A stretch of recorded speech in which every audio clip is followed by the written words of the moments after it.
What's up, everyone? Welcome back to the channel. It's KOmaris, and today I am Bleu-Jean, y'all, and I'm so happy to be here. So as you can see by the title, today we're going to be getting into the top 10 looks for the Met Gala. And I'm telling y'all, it was some amazing looks. I had to go through 300, narrowed it down to 100, then narrowed it down to 20. So it was hard, but it was some great looks this year. Okay, so the first question is, how'd you get your start in fashion? Well, my fashion has been something that's been important to me since I was young. We used to do like fashion shows in my dad's closet when he would go off to work, and then when he would come home, we would show him what outfits we created and stuff. And for me, it started off as something that wasn't so big, but I wanted to get into it to kind of explore the uniqueness inside myself and the change that was happening and how to learn to accept that. And fashion helped me like break through the mold of my own self and kind of come into myself. So, Okay. For me, it kind of started with my parents. They kind of put the root in me. They planted the seed, rather.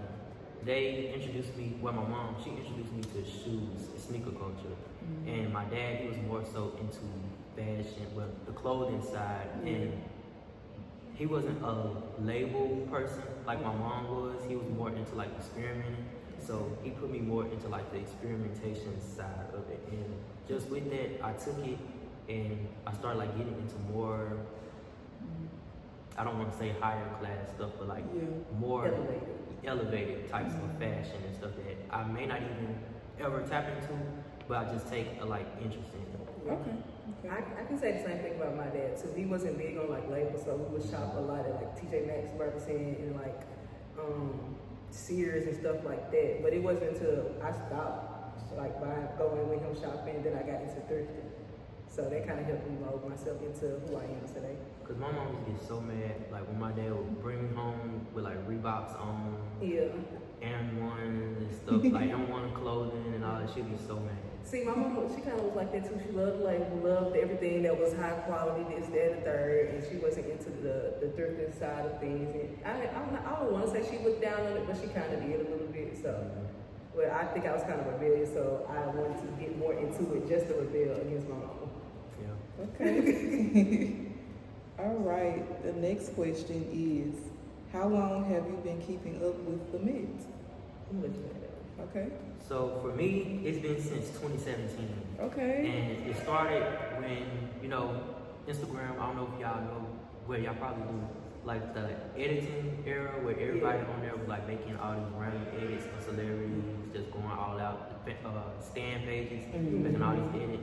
So I would see a lot of like edits of Rihanna, especially the 2015 Met where she wore that yellow gown by Guape. And I was just like, what is this? And so like I would go through the comments and stuff and see that, and I would just go on a deep dive on YouTube, and I was like, oh, I'm not missing the next one. And it was the 2017 one. I think it was Thin Heavenly Bodies, or that may have been 2018. That was 2018. Yeah. What was 2017? 2017 was, I think that was the age of the technology one. Where, remember the look Kim Kardashian and Kanye had they had the contacts in. Kim Kardashian had like the sleek hair, and it was like dressed in like. It was Como des Garçons, Art of the In-Between. So like avant-garde. See, I would need to see looks from that year to know for sure. I think I remember Nikki's, she wore like black and red. Oh, I do, because she had the bill. No, that was the Heavenly Body one. And that was the one where her and Cardi like met. Oh. Yeah, that was like their first time meeting. Yeah, I do remember that. So, I thought that was China Through the Looking Glass. This was 2017 Met Gala. That's Rihanna's. Here's Zendaya. Okay.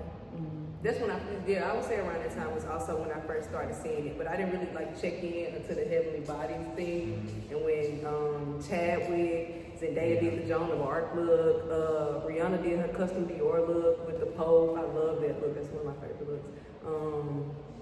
No, Beyonce wasn't there that year, but like after 2018, I started following it because it made me just love the art of fashion for real and wanted to know more of how I could preserve it and also contribute to it. Yeah. So for you, 2017, for you, 2018. Yeah, for sure. So y'all are too far behind each Yeah. other. Okay. Okay, so the next question is, what does this year's MET theme mean to you? Now because I wrote a very detailed response, I actually do want to read this one off my laptop because it means a lot to me. Okay. So honestly, I had to educate myself on this topic before I could understand what it means to me. After doing some research, I can say it is the articulation of Black excellence and style, specifically one's individuality with a focus on tailoring. My first experience with dandyism and tailoring would be waking up on Sunday mornings at my grandma and granddad's house just to get ready for church. And honestly, watching them, I feel like it was life-changing for me because it was like a ritual. It was like just to see them come from, my grandma had her rollers in her hair, right from the sleep out their eyes to like dress to the tens. It was beautiful to see, and it like holds in my heart because honestly, my grandma passed away last year, so like things like that really speak to me. And this is also her hat, so they were heavily involved in the church. My granddad, he was in the choir, so was my grandma. My granddad was also a deacon. My grandma was on the mother's board. So like dressing up and also being a part of the church was very important to them. And the church is not super important to me today, but like the memories of being with them are very important to me today. That's beautiful. For So me, what does the theme mean for you? For me, it's like, I didn't, like you said, I had to educate myself on what the title meant, but it always has lived like within me. Like I didn't know that there was a name for it because, we were just living it. Yeah. And the whole thing about like the dandyism thing is that I learned that it's not as comical and extreme and overly flamboyant as they make it seem, but it's so many different takes on it in the way that it can be like perceived. It's almost like hard to like not find out, but like label like what's dandyism and what's not. I was thinking Because it's such a like mix of so many different regions, so many different like ethnicities, and so many just people in general, women, men, it doesn't matter. It was just a mix of everything. So I don't think anybody can really claim dandyism for real. It's because everybody has contributed to it. But in the book by Monica L. Miller, where she talks about like slaves to fashion, she talks about like how she believes that dandyism is rooted in slavery. So this was something that like really mind blowed me. She talked about like how during slave trades, when there were slaves that weren't as muscular and athletic or had like the ability to do hard physical labor, the slave masters, I'm getting chills this thing, but like the slave masters would like pass down their old regal attire that they no longer wore and put it on them so that they can seem more profitable. And I haven't finished the book, so I don't know like what exactly like how did that make them an asset just by looking good. Right. But that itself is just like, it just shows like how all that is like passed down like from generation to generation to generation. Yeah. And another thing, like my great granddad, he recently passed away last year too. He talked about all the time like how you're never supposed to look like what you're going through. And he was very big on it, like no matter like what you're going through, you're never supposed to show it. Like you're always supposed to look your best. And even like throughout his final days, he still made sure that he looked his best. And like with him saying that, and my grandma constantly like repeating that to me too, like I just kind of like took into that. But just that itself is just like was making me think back of like how they were going through so much turmoil, like not just him, but like Black people in general, like even in slavery and discrimination, racism, everything. They still found time to like put effort into their clothing, and we don't want to get dressed just because we don't feel like it in the morning. That's true. Yeah. Things have changed a lot. I want to touch on what you were saying about slavery and how like it comes from that, and how you were trying to see like how that makes them profitable. I was watching a Complex video the other day where it was Dapper Dan, June and Bros. I can't remember the artist's name, and then they had the interview with them, and Dapper Dan was talking about how like the boys he would dress like the gangsters and stuff. He would dress in like the 70s and 80s. They would come into his store after like the big box just coming. They were like, "Ooh, what did they just buy? What did they just buy?" Because they want to look like them. And even though you might not have it right now, I think also dressing like you do have it gives you the motivation to go get it. Yeah. And so it was just like, well, this was kind of the quote he said. He was like, Well, they were like, well, they didn't have it like that, and they didn't have it like that, and we didn't want it like that, so we started to dress like them so we could feel like them. Yeah, and I think that's really important, and that's like kind of a principle when it comes to fashion for me. Even though I could be depressed or whatever, or having a bad day, I'm still gonna dress to the T because one, it's about first impressions. Everybody sees you, the outside of you, before they see the inside of you. So I think showing people that at least I can exude the confidence of what I'm trying to attain, that means I can get to that point. You know, if I'm already just having the mindset, even from clothes. Yeah. But I also feel like this is like a negative way to look at it, but I feel like it's the reason why so many of us are, you know, actually depressed in the midst of all that, and it goes like to the blind side because we put it in the back of our minds so much that it creates like other issues and problems that we just still constantly ignore. But in a way, it is helpful. But everything has its cons and everything has its pros. You gotta weigh out which one is better for you and which one is not. So, and me and Simon were talking about like how fashion might not be something super important to everybody, but like Dapper Dan said, you don't get dressed by accident. Everything is intentional. You intentionally threw on sweatpants and a sweatshirt because you wasn't feeling it. You want to be comfortable or whatever it was. You intentionally put on your tee. You didn't intentionally dress to inspire by the theme because it's a feeling. We all want to feel something. Okay, so now we have reached the part of the segment where we start the top 10 looks. Yes. So you guys are going to start with your number 10, then we're going to work our way down. Let's get it. So my first look for number 10, I have Dynasty and Soul Gone wearing custom look. And they are the owners of their brand, the designers of their brand. So I chose them because one, I feel like they represented the African side of dandyism, and also I love details and accessories, and I feel like the details and accessories they put into here and the patterns, it was so intentional to tell the story of like where they come from and what their brand represents. So when it came to choosing my top 10, I wanted to choose something, yeah, you could have executed it well, but I want to feel more personal to me and also something that I could see myself in. So these two were something I could see myself in for sure. For me, I chose Debbie Allen and Norm Mixon in custom Paul Tazwell. Okay. I said this is a direct example of the dandyism I saw growing up. Southern Baptist Christian Church. They literally look like a pastor and a first lady during like the church anniversary. So I just chose them to like start the whole way because they were like what we saw on a daily basis. Yes. Okay. That was a good one though, because they were on my list, but I think they were like in my top 70. So I was like, okay, well, can't choose everybody. I did like the way they executed everything though. I thought it was very beautiful, and the red was so vibrant. I love the opposite, the bright white and then the red. I love that. Yeah. Okay. Next we have number 9. Number 9, I have Jenna Ortega in Balmain. Yes. I like how simple but effective it is because like she's literally wearing rulers, but it was also safe because people in different races, they were like, I don't really know like how to approach this. That's true. But I think people fail to realize that dandyism is not like solely for black people. Yeah, that's true. And the black dandyism wasn't the thing, it was super fine tailored to you. So her wearing rulers, which is something that they use to put together these looks and make them like specifically for a person, that was a very simple but yet effective touch. Absolutely, I agree.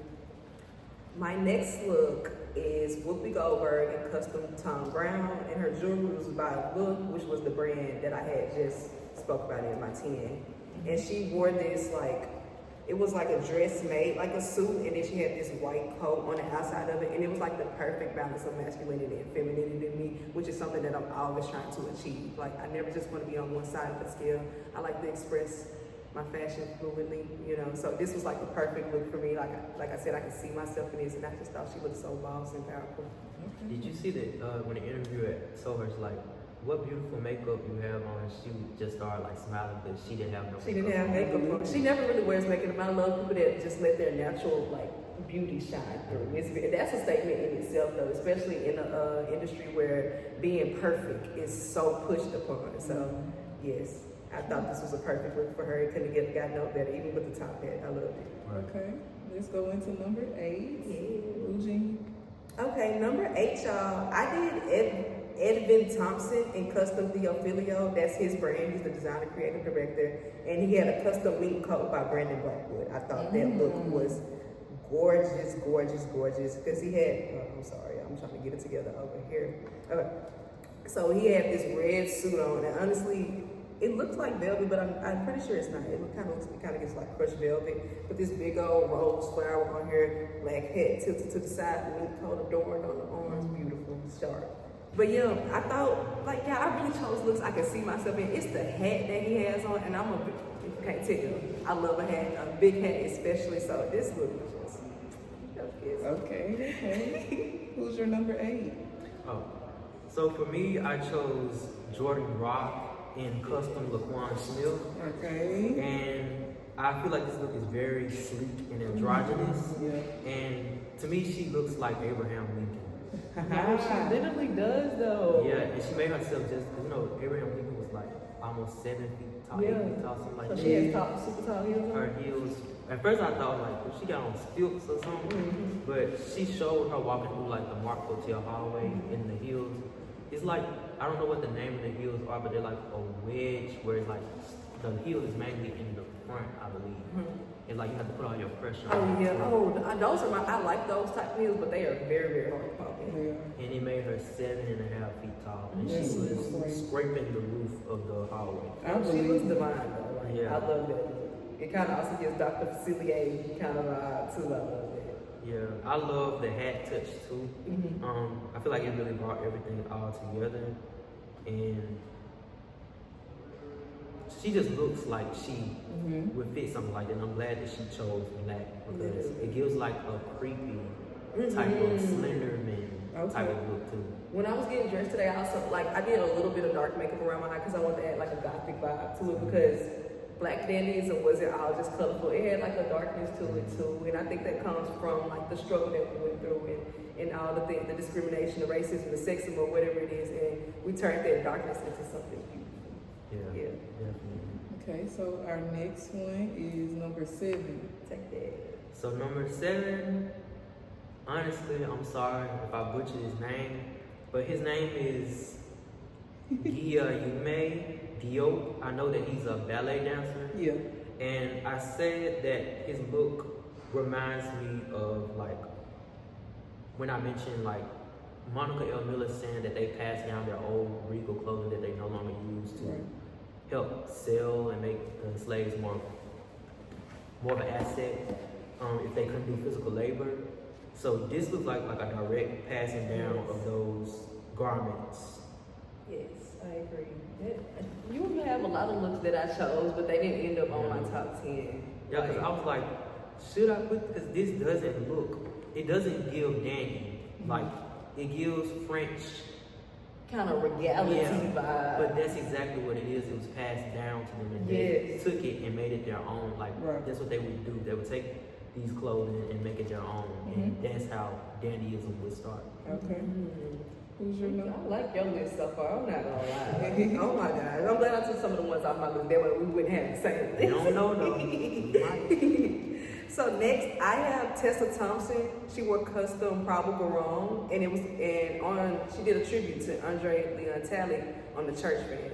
And like I said, growing up, the church was something that was very embedded in my membrane and like part of my life. So of course I went towards this look because it was perfect. Like the proportions, it was like, it was just so camp also. I feel like this could have been in so many different, and I don't have the back of the dress, but she also had like a cutout in the back of her dress. I thought it was sexy. I thought it was powerful. I thought it was just, it couldn't get no better, y'all. I'm sorry, like, but yeah, I just love what people did this year when it comes to like also stepping outside themselves and wearing things that you wouldn't really see them in. Like I don't think I would really see her in something like this. And I think that's the point of the Met Gala, allowing yourself to break out of your shell a little bit and not be stuck in your own head. So this was a big one for me as far as like, I can see myself in it, but also it was just like, I just thought it was so beautiful and I had to add it to the list.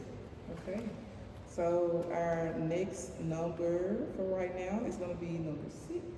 Number 6, I did Quinta Brunson in custom Sergio Hudson. She was styled by Jessica Pastor. I really don't have to look at this look because I see it like that. Look, she looks so beautiful from the swoop of the hair to the fit of the dress, the pinstripe, like the little piece of red. I thought it was perfect, well executed, and you could tell it was very intentional. And one thing I like to do, I like to find the stories behind these, so I'm hoping I can find, like with the looks that I chose, I'm hoping I can find like backstories on these and be able to learn a little more about them because I didn't get the chance to do that, but like I'm just hoping I can find a little bit more about these looks to be more educated on it. But like she looks so gorgeous, and I probably should have placed her higher, I'm not gonna lie. But yes. I love everybody's like use of pinstripe. Yes. Like, that was like expected, but everybody did it like so well. Yes. And I love pinstripe too. I don't own anything pinstripe, but it's making me want to like play into it. Yeah, just to try it out and see what we can do with it. Yes, definitely. Who's your number 6? So my number 6 is Cardi B in Burberry. Yes. I feel like this look was very pimpish, but like Victorian era, but also 70s. Yeah, I think pimpish. it's 70s like disco in a sense. Yeah, with the pimp vibe. I love the pantsuit and like the waistcoat. Like it's just, and it also green, so I'm biased. Is green your favorite color? Yes. I have a hard time, like if something is green, like I'll be like, okay, do I actually like this or is it just green? Questions that he answers. She looked very amazing. I definitely agree. She did. I did like her look. And I hated that people were talking about the hair though. I But love was the like, hair. It fits the era. It's literally, they didn't have slick hair. It was about big blowed out hair and all that stuff. I think they wanted her to do like an afro or something. But that wouldn't fit her. That literally would not fit her. You know that? Oh, she could have did like, it would have been nice to see her with like one of those sleek hairstyles, like short and like curly. So much. True. And it's also like she put it into her personal style too. Yeah. So I guess that's why she stepped out. But she has a video where one thing I love about her is she's really like a fashion girl. Like, she knows why she wears stuff. Yeah, and knows designers. the stuff behind it. That's important. But she has a YouTube video with Vogue where she talks about in detail why she chose everything.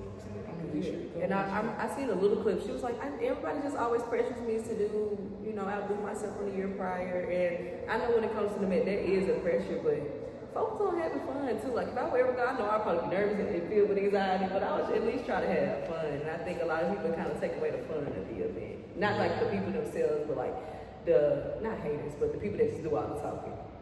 Yeah, they really do. Especially like with this thing too. Yeah. I kind of want to wait to, Yeah, I kind of want to wait to get into it, but I feel like people focus too much on trying to be mind blowing, and it takes away from their creativity. Trying to be mind blowing makes it so depersonalized. Yeah, I say it can seem fake.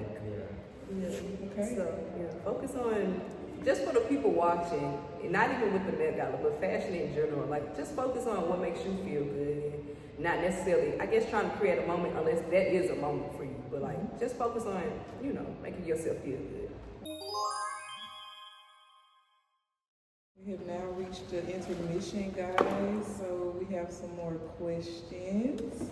And the question first that we have is, when learning about the theme, did you believe it was too male targeted?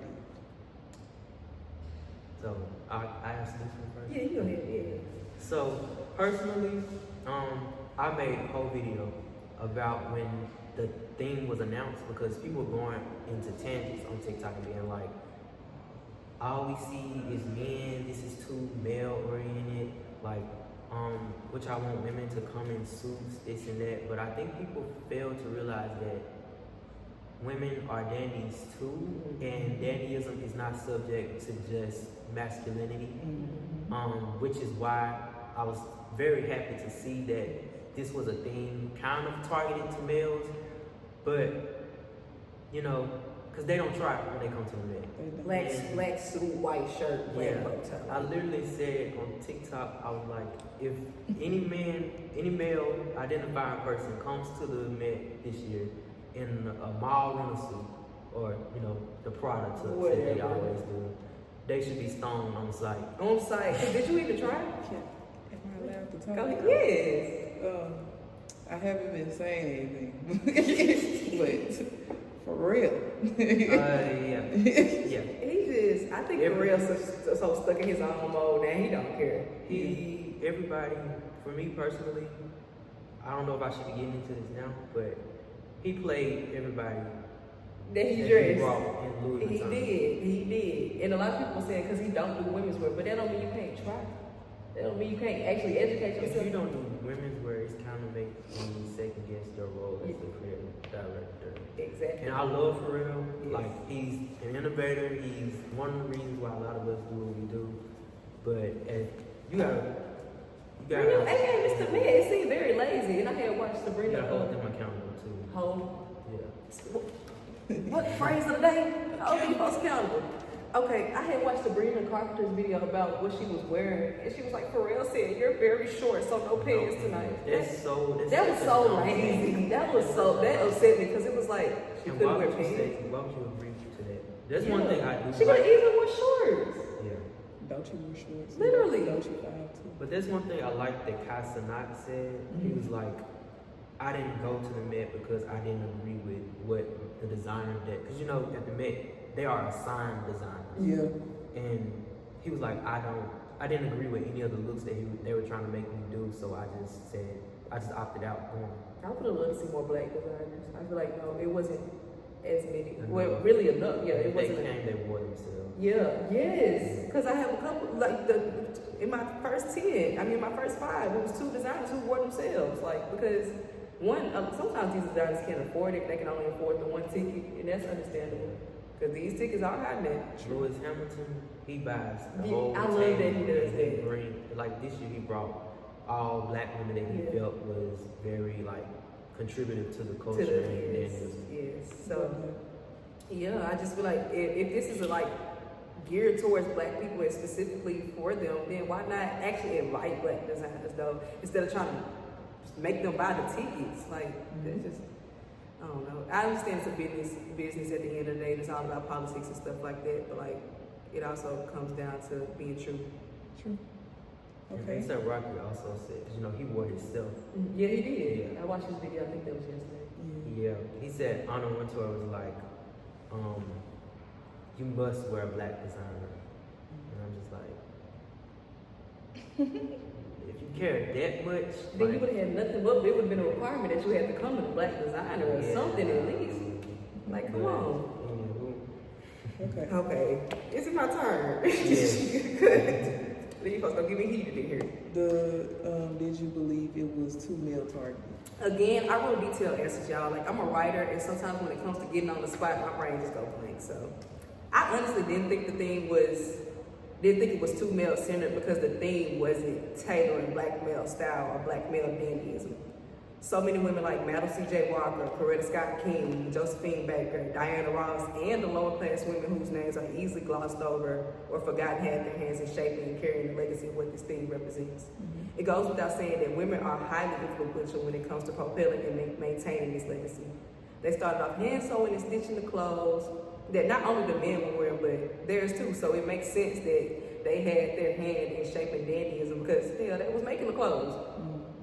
So making the clothes was something that was inherently like working class women. Like that's something that's just what it was. Like nobody else was making clothes for it because it was seen as kind of like a poor person's job. So nobody else really wanted to do it. So of course they forced the working class women to, get involved in it. And so women was inherently for the working class women before the late 60s and 70s. So it's just as much as an homage to women, just as much as it is to men. And in some, I believe this theme is grounded in the collective understanding that black style and dandyism is not only for or powered by men, but a conglomerate of both genders experienced with struggles, including racism, sexism, classism, etc.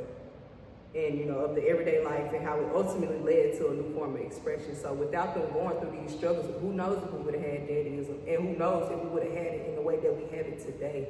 Right. So I think without women, dandyism would not be what it is, period, honestly. Because I was watching again the complex video, Dapper Dan was talking about the pachucas, which were Latino Mexican women who were dealing with basically the same thing that we dealt with, racism and whatever it was, and they took the zoot suit from the men and made it their own, and that is another way that it propelled the legacy and just the overall like evolution of dandyism, like just from poor people. I'm gonna say it, poor people are really the blueprint. So if it went for poor women, poor men, black, white, or whatever, Mexican, whatever you want to be, this would not be happening. So it's not just about males. It's not even just about women. It's about everybody. Of course, we're specifically talking about black dandyism, but we wouldn't have some of the black dandyism like traits and qualities without these other people. True. So to answer that question, no. Alright. So our next question is, who would you have liked to see at this year's Met? Fictional characters can be answers too. Let me tell y'all, so I really sat here and like, I have a long list. I'm probably not gonna name everybody, but like, I'm gonna name everybody because you said I should. Okay, so this is my list. I'm gonna try to just go through it quickly, and if y'all have any questions, of course, just like why you choose them or, whatever. Okay. So I chose Chadwick, of course, because he would have killed this. Like, even outside of like his personal style, the movies he did, he was representing like dandies from the past. So I thought he would have added a new and fresh perspective of like combining the past and the future together. So rest in peace to him, but I think he would have killed this. He would have. I have Denzel Washington for obvious reasons. Like, literally. Yes. I have Eddie Murphy, because I think he's also in like a lot of those type of movies that are kind of like period based and stuff like that. So I think he would have brought a nice this one might actually be surprising, and I don't know, maybe I don't want to use the term controversial, but maybe a little controversial. I said RuPaul. And if I watch a lot of Drag Race, and the only time you really see RuPaul in drag is when he's judging. And so most of the time he's in suits, like tailored suits. He gets to, I wish I could remember the name of the man who makes his suits, but it's only one person that ever makes his suits. They're tailored to his body. They're very colorful, unique. So I thought he would have been a great choice for this. And I also said black drag queens in general, just because they would have brought, I just think drag queens are, in drag in general is just like one of the most expressive art forms ever. And I'm really interested in getting into that, because they have also, yeah, like you was about to say, like they do so much with so little. And that's kind of what dandyism is about, doing so much with so little, with the resources that you do have. And I think drag queens do that very nicely. I'm gonna name one more and I'm gonna let you get into some of yours. You can say all of them. Okay. I also have Akeem Ali on here. He was part of the Vogue spread, but he was not at the Met Gala. And I think he would have ate this theme up, because obviously he is like a dandy, like from his pimp twang to the way he dressed, the suits, the hair, like it's modern dandy, but you could tell he kind of pulls from the past and is inspired by the past, so he definitely should have been there and not just in the spread. I think he was in the after party though. Yeah, he was definitely at the after party. And next I have New Edition. I mean, those were like classic dandies, classic like romanticists, and I think dandyism is also a form of romance, it's a love letter. So I think New Edition definitely should have been there, specifically Bobby Brown. Like he definitely should have been there. I know Bobby Brown not who he used to be, but like he done pulled off some looks. So I think a lot of people, it could have been a lot of people that are of the older generation here, but like I said, it's all politics and business. So and of course I have Beyonce and Jay-Z. I included Beyonce on this list only because she's doing Cowboy Carter right now, but also she rocks a suit like nobody else, tailored to the 9s, 10s, to her body. Like it was made for her. So I think she would have did really well with this. I know she's on tour right now, so that's probably why she didn't come. And then I said Jay-Z because he was one of the first rappers, like Doechii talks about this. He was one of the first rappers to bring like a classiness to like rap, and having niggas drink champagne. Boss rap, like literally, like it ain't about like, I don't want to cuss. It ain't about like having sex and and all this. It's still popping it, but it's just in a classier and more just professional way. It doesn't have to be in a stereotypical way. Yeah. Like I can still talk my, talk and still look like, look like I own the place, because I do. Like he literally always walked in the space like he owned it, And I also said I would love to see Destiny Child there because they just in more of like the southern way, yes. Mama Tina, literally, most of their looks were handcrafted, like made for them. And this was literally the thing that Destiny Child should have showed up in. And all the members from the old days to, you know, when it was just Kelly, Michelle, and Beyonce, all of them should have been there suited up by Miss Tina. Because even when they were big, like the houses, they didn't want to dress them. They didn't want to dress them. And they didn't want to dress them until they started getting big and seeing what Mama Tina style was doing for them. And to be honest, they didn't really need the fashion houses. The fashion houses needed them. So I have Bruno Mars. I've never really seen Bruno Mars in a suit that I didn't like. And I don't usually see him dressed down either. Unless he was more dressed down doing like his 24 karat phase. Like that was more like a party pop, you know, let's chill, honest. But most of the time he got a suit on, so I think he would have did this. Him and Anderson .Paak, they could have came together. I have the Isley Brothers. Okay. Obviously, like literally, obviously. I don't think I need to explain it. I know they're older now, so it's harder to get them out the house. But Diana Ross was there, y'all. Come on. Literally sweating into the mink club. Next, we have Bootsy Collins. I love Bootsy Collins. Like, we needed some more of that flair. I think that's what was missing from the carpet this year. More of like that futuristic. I won't say everybody, but a lot of people was going the formal route. Yeah, formal route instead of being more playful with it. Yeah. That's why people have the thought, like, especially like with the promo too, like it's about formality. Yeah. And it's not. I think that was a way it made it easier for people to digest when you present it in a formal way rather than allowing them to be more explorative of their fashion. They probably would understand it had they showed them more like the creative and colorful and innovative way of it. They wouldn't have grasped. I don't think it would have been a good grasp on it. Everybody would just can't do anything. It would look like him. Yeah. That's why it's so hard to like say. What's the name of I also said Lenny Kravitz. He gives me like rock dandyism. Yes. Like he's always very handsome. He's always very like tailored and refined. And I think he would have added something unique to this carpet because he usually has on pretty like nice looks and stuff. And it makes me think about how he was in Hunger Games too, and he was literally the fashion stylist. So like he has the chops for it. Like come on. He do. These are a few people that have passed away that I would love to see. I have Luther Vandross, Whitney Houston, and Michael Jackson, of course.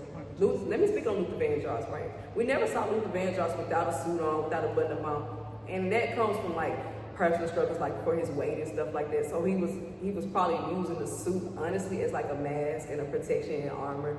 So I think in today's time, had he been able to live his life fully, he would have probably been out by now, out of the closet and all that, and been able to be his flamboyant self in his suits and all that, because he loved a good sparkle, man. Mm-hmm. He loved a good sparkle, so I think he would have just added a dazzling effect to the carpet. So, and of course, Whitney Houston, like Mother. Come on, that's Mother. Wore suits a lot. Literally, and that was another person that was in the closet allegedly, like no suit. Allegedly, so like that was another way for her to like express her masculine side without actually being out and having people questioning her sexuality. So she absolutely would have killed it tonight. And then Michael Jackson, like no explanation. The man of the suit, the man of the glove, the man of the hat, the man of the shoe. Like, do I need to explain it? Nah. All right, let's continue. I have Janet Jackson. Yes. Like. Literally queen of suits, queen of like, I need to look good in like the most boss way. I need to make sure y'all know who I am. Like she was never a fan of dressing though. She actually says that. I watched a couple of her documentaries, the documentary she did. She was never a big fan of dresses because it never really felt like her. But suits always felt like her because she was more comfortable and she was always focused on being comfortable. So she always went towards the suits. And I kind of like that too. I'm not a dress girl, not really a skirt girl. So I get comfortable in like a button down, maybe a slack, maybe not, but like I'd like to feel like that. So she definitely had to go on my list. It's funny too though, because like with the Janet Jackson thing, like, you know, Victoria Monet's Alright music video was inspired by Janet Jackson when she wore the zoot suit. So like, it just shows like how ahead of the curve she's always been. Literally, her fashion is literally like still referenced to today. That's how you know it was something that a lot of people weren't doing back then. And I really loved that about her. And she was also able to show duality when it came to her music and her style. Like she was able to be like covered up and, you know, off to the side, reserved and all that. But she was also able to like be bold and provocative. And I think that's also what this thing represents, like the duality of things. Okay, y'all. My list is kind of long. I'm kind of running through this. I did add Coretta Scott King, because I ended up looking up pictures of her, and she was always like really a powerhouse standing next to her husband in a suit. Literally, giving first lady, like standing next to her husband in like the most gorgeous suit skirt set, whether it's plain or whether it's patterned. You only really see black and white pictures of them, but like we had color by then, and there was just a way to like trick our minds, of course. But I'm not getting into that. Mm-hmm. But like it was in color, and so you're not able to see a lot of her outfits for the glory that they are. But like she was really always dressed to the nines and tens, so she was did great. Yeah. This next choice, I really don't want to say it. Don't stone me. I know everybody kind of like against him, but Neo would have ate this up. Neo. Oh. Yeah. Neo. That's true. He was part of that group that like had everybody like wearing the fedora hat. Yeah. I remember my cousin, he always wanted to wear a fedora hat because never not had a hat. You know? Yes. Never. And I never seen Neo in anything casual. True. Like ever. True. So it's I very, remember very that true. weird picture. What weird picture? Y'all haven't seen that meme with him? Now you're We're gonna gonna have to He pull had it up. He had piercings and everything. He was just like doing a weird pose. Oh no, you're gonna have to show us. I don't even want to imagine it.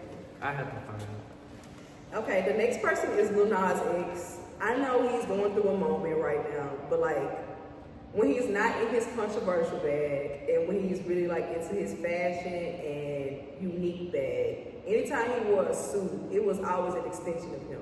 It was always what he's going through at that time or what he wanted to represent at that time. And any suit that I have seen him wear, I've never been against it. I've always liked it.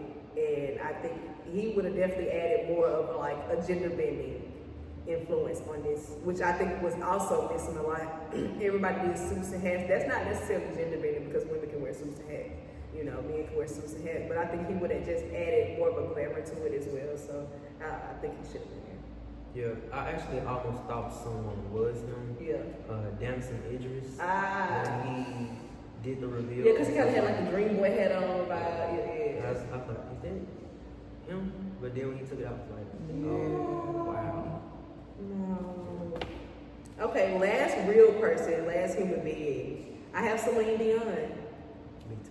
You put so I put Celine Dion because I think about that John Galliano suit that she had wore it all white with it backwards. That's so iconic, and I think that moment in itself just shows like how much of a dandy she is and how much she cares about like how things fit her and how the story that she's telling. And I know she's going through some like medical struggles right now, so that's probably one of the reasons why she didn't come. But she would have ate this up, y'all.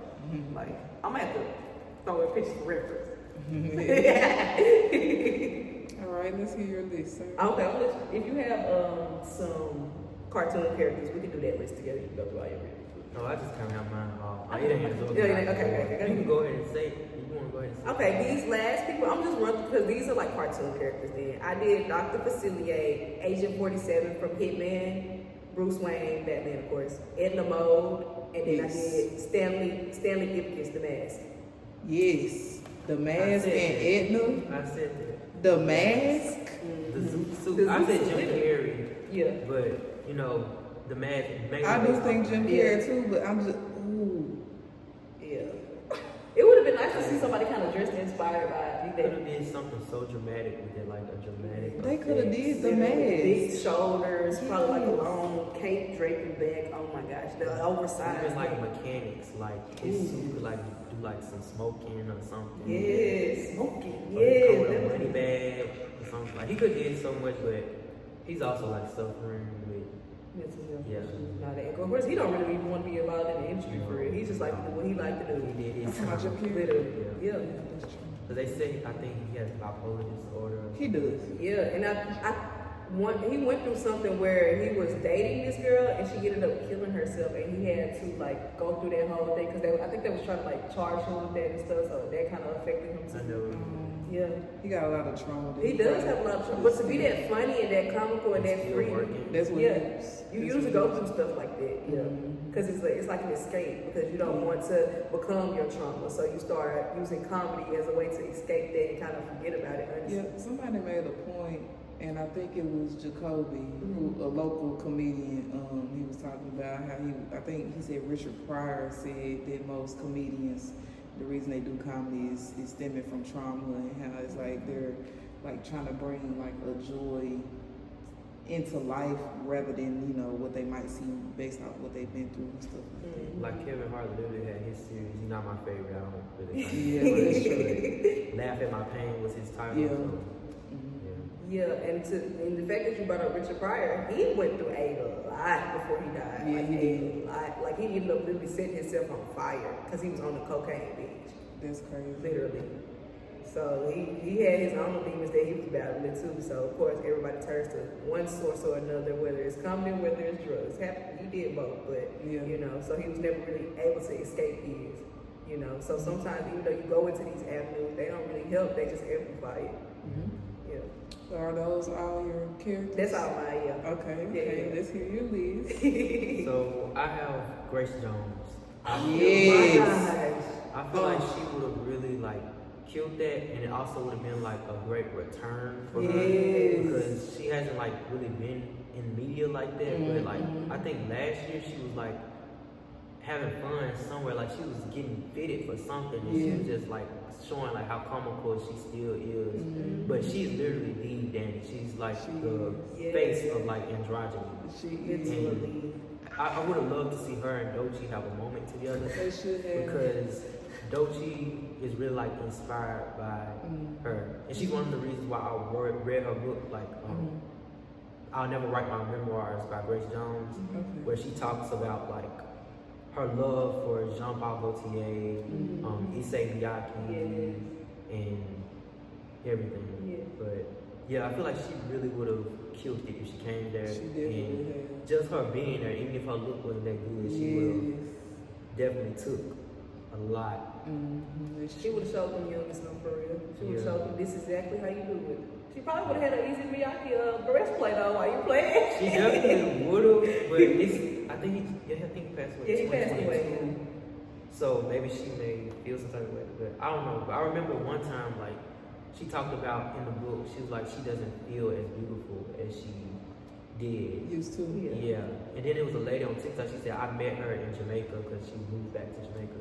She's like, I met her and she still looks like so toned and her skin is so glowing. She don't understand like how she could feel that way. Yeah. But maybe it's just Internal. I think those are the effects of instant glorification.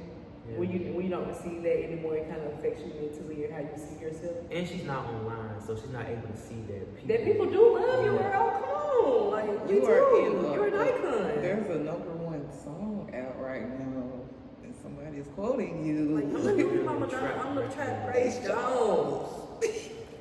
Let's hear your other people. Yeah, that's why I really wanted them to like meet. Yeah, Because that would have been. They have. I That would've thought been they a have me. No, she Not met, yet. I'm person she met. Well, That's her Lauryn idol Hill. is Lauryn Hill. Okay. And Kendrick. But Yeah. I don't Yeah. really remember her much talking about Kendrick in her Yeah. life. Okay. Let's see. Next I said Kirby Jean Raymond. Okay. I He thought he was there. he been AWOL, like we ain't been Really? seeing him at all. He was the founder and creator of the Oh, brand you Pierre I Moss. was just researching him Yeah. because I was like, what happened to him? So Pierre Moss went bankrupt, and like a lot of people, like it was one lady, she came out bashing him, and it like she really broke down everything, like what was going on behind the scenes and how they couldn't afford certain stuff, this and that, and since that, like he hasn't came out. He was supposed to be releasing. He was collabing with somebody, and they were supposed to release a brand together. But he pushed the Canada Goose. yeah. And But I think that actually happened. But I think that was the last thing that they actually. I think it's called like Friends in New York or something like that. It's a new brand. That's not really like a brand. It's like a label Okay. that's he founded to like help like promote the brand, I guess. Okay. But But yeah, he has been missing in action, and I remember seeing him on Next in Fashion, and I saw him because he was like upset that they were trying to eliminate one of the black designers because he didn't agree, and they were just seeing like they were just really just trying to push the black designers out of there, and so he was like no, and I think after that I didn't see him anymore. like his last look at the Met was so like cool. Like I think the last one was when there was like it was like America Lexicon of Fashion. I'm not sure what year that was, but he basically came in like red and white to like resemble blood, that Black American shed. And he had like this. Oh yeah, I remember he did a whole runway show right there, didn't he too? I don't know. Okay. But he had a serial code for like gun serial code or something like that, ingrained into his suit. Okay. Yeah, he wore bulletproof vests too over the suit to like showcase like being black in America. So I feel like he really would have like came and executed really well for this thing. But he has been gone. Like I don't even think his Instagram is up. Literally, I went on there. It's blank. Like when it goes, but like being in the industry though, it does take a toll on you. Like, and especially when you're not making it like you thought you were gonna be making it. And they're harder on black people because it's so many white brands that have gone bankrupt and have a hard time, but they get donations. Get all this funding and all this stuff. And the designs don't even be as unique. Like, it's just, I don't know, y'all. Let's hear your other people. Yes. Okay. I also have Raven Simone. That's kind of was inspired by seeing someone posted on Twitter. I feel like she definitely would have came. She could have came and played like Raven on That's So Raven. Yeah, true. So that, and plus we don't really like see her dressed up like that anymore. She's more relaxed now, but she could have.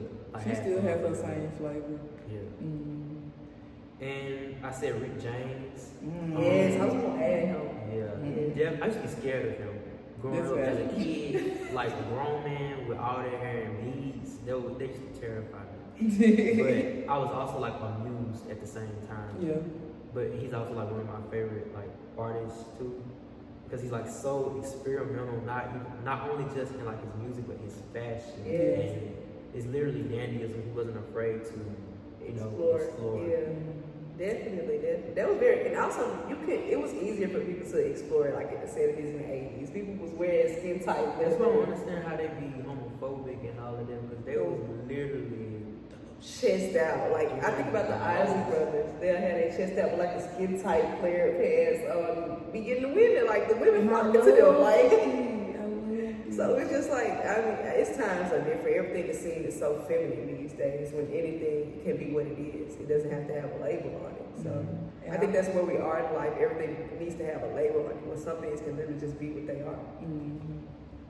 Yeah. Next one, like we already said, Jim Carrey. He could have done like a tribute to the mask. That would have been so fire. That would have been fire. Like, don't worry about it. I'm doing it. It's sad that nobody did it though. It's okay. Don't worry about it. I got you. I just don't think people were educated enough. I just nobody educated themselves. I think they can overthink, and then also they come and they don't like contribute. They just let the designer do what they do. And sometimes it be out of respect. But you gotta remember that you are gonna be wearing this, and it's gonna be associated with you more than the designer. That's how I feel as a designer. I feel like when I get to a point where I start making custom things for the models, or even just a person who wants to wear the clothes, like it's not just about the vision that I want, because it's not just for me. I'm making this for people. I want them to feel comfortable. I want them to feel whoever or however they want to feel when they put these clothes on. So if you have an idea, suggest it. You never know. You might have added something that I ain't even see. And make it so much more brand. Exactly. Fashion should always be a collaborative process, like always, because you can get the best out of it. So I agree with what y'all saying. So I also have Bobby Proud from the Proud family. Okay. The uncle. I was like, uncle, yeah. It would have been dope to see somebody like at least pay tribute to him, or him fictionally being there. But because he always had that white suit with the pink accent, and I don't even know what type of style that hair was. I don't know either. It's like a mohawk, puffball. Because it was like rolled to the front, but it was also a little French roll, but in the front. I'm pretty sure his character was inspired by oh my god, I don't know his name off the top of my head. What they got a song? Mustache. That Tutti Frutti. Little Richard. Mm-hmm. He would have been He a got good a one. very good documentary too. Y'all ever seen Roll Bounce? Oh, Like, Y'all remember Sweetness? I was thinking about Sweetness. yeah. Okay. Because I never seen Roll About y'all. Really? Don't take my black card. I'm sorry. No, it's okay. Plenty movies I ain't seen. But also I said Ruby Road, Chris Tucker in The Fifth Element movie. Have you seen? And was that his name in the Ruby Road? Yeah, I've seen it. Yes. Oh, yes. You know, that role was inspired by Prince. I didn't know that. Prince probably. Prince wouldn't have came just because of the thing. He would have been like, "That's me anyway. I'm not coming." Literally, That's true. he was so rebellious, like against like the patriarch in the industry and all that. I was like, They like, dressing as me. I don't want to be around a bunch of these. I'm not going. no, seriously. I feel you, Prince, though. Like, you gotta go in there and show them why you the best, though. Have you ever heard the story about him in Andre 3000 where he was like, Andre 3000 was performing like in, I think 2014, 2013. And Andre was like, I didn't really try. He was like, I don't like performing anymore because like the inner ears thing is so, it's not, we didn't used to do that. It used to be more raw. Yeah, it is. And he was like, I was not giving it my all. And Prince had came to me and said, you know what your problem is? You don't know that you are as big as you are. And he was like, after that, he hasn't really like said anything else to him since that. But he was like, you're not trying, you're not realizing that you are who you are, you're not realizing that you are the inspo. He's basically like a very much a tough love person because that's what it's giving though. He really like, loves You Michael need one Jackson. person like that in your life, though. Yeah. Like, somebody that's able to tell you the truth, whether you want to hear it or not. Yeah, he just don't want you to know. Like, I think he meant well by it though. Yeah, absolutely. Andre is definitely. It was just like, getting him to wake up to see himself. Like, if I got told that, I'm like, let me reevaluate real quick then. Yeah. Okay. another person I said was Mr. Brown. Okay. He is a dandy, even though he's more on the Comical dandy. He's also kind of a little more casual. What's the word? What's the word? Because a lot of Tyler Perry films are very like condescending to the black Maybe community. Jester way, but it's minstrel. Minstrel. I see him more as like a minstrel character now that I'm Right. older, and like all the blatant ignorancy that they use as comedy. I was like, Ashy knees. I'm like, it's not funny. Yeah. But last one I said Ashton Sanders. Okay. He wasn't there. A lot of people say he should have been there, and I thought he was gonna end up showing up. I'm not gonna lie. He hasn't shown up in a minute, I believe. But the last one he did when he was literally dressed as like a black vampire. It would have went so well with this sinner's grave. This crazy what's going on. Like, Yeah, that's true. A lot of people were said they didn't like the Sinners cast, but I'm like, it doesn't work like that. yeah, they literally started that movie in 2020. Like, I'm saying it doesn't work like that. So y'all They finished it fast. very fast, and then also for it to be a great movie though, you wouldn't tell that they was like speeding through it. But also it is just like a to the face type of story though. Yeah, Okay. that was a good list though. Like I agree. So It I was agree a with really most of the good people you had on the list. I was gonna say I have one more, but this. Go Go ahead. ahead. No, I don't. Are you He's sure? He for the next question. He for the Okay. question. Okay, I was just about to say this next question is my favorite question. It says, as a Mississippian, do you know any local black dandies? I'm gonna let you start with that one since that's your question.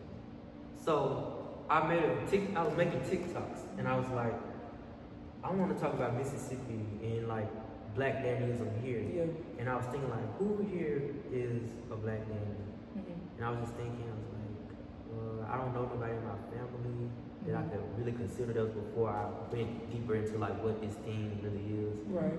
And I was just thinking about like people who put a lot of effort and intentionality into their outfits in formal attire. And it's this guy, I think his name is Mr. Williams. He always be at the Jackson State games Okay. in the suit.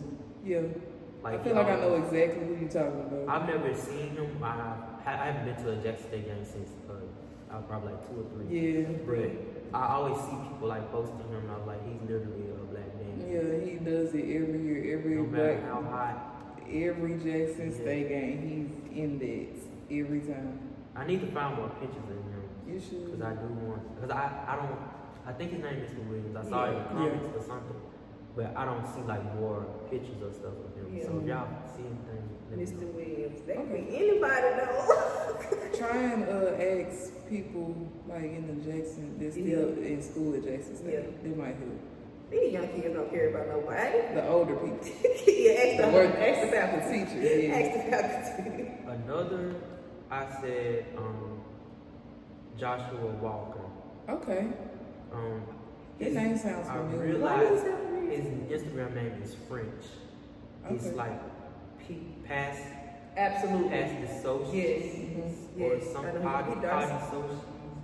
PASDESOUCIS. Yeah. Okay. He came to model practice one time. He only came to the one though. He's dark skinned. He models, like he styles. He does all that very like structured phase.